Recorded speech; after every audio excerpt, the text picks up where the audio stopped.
RRB NTPC నుంచి notification రావడం జరిగింది. ఇందులో పోస్టులు వచ్చేసి 8,113 పోస్టులతో వచ్చింది. దీనికి గాను డిగ్రీ క్వాలిఫికేషన్ ఉన్న ప్రతి ఒక్కరు కూడా దీనికి అప్లై చేసుకోవచ్చు.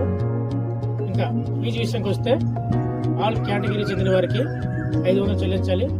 SC, ST, ex service man మరియు ఫీమేల్ కేటగిరీ చెందిన వారికి 250 రూపాయలు చెల్లిస్తే సరిపోతుంది. ఇంపార్టెంట్ డేట్స్ వచ్చేసి 13/9/2024 నుంచి 13/10/2024 వరకు అప్లై చేసుకోవచ్చు ఫ్రెండ్స్. ఏజ్ లిమిట్ వచ్చేసి 18 నుంచి 36 సంవత్సరాల లోపు ఉన్న ఎవరైనా అప్లై చేసుకోవచ్చు. దీనిలో చూపించిన విధంగా ఏజ్ రిలాక్సేషన్ ఇవ్వడం జరుగుతుంది. అదేవిధంగా వేకెన్సీ డీటెయిల్స్ స్క్రీన్ మీద చూపించిన విధంగా ఉన్నాయి. ఏ జోన్ కి ఎన్ని పోస్టులు ఉన్నాయో కూడా స్క్రీన్ మీద చూడండి ఫ్రెండ్స్. ఆర్ఆర్బి ఎన్టీపీసీ 8,113 పోస్టులు కనుక అప్లై చేసుకోవాలనుకుంటే మన చంద్ర నెట్ సెంటర్కి వచ్చినట్లయితే నేను మీకు అప్లై చేస్తాను ఫ్రెండ్స్. లేదా మీరు నాకు డీటెయిల్స్ వాట్సాప్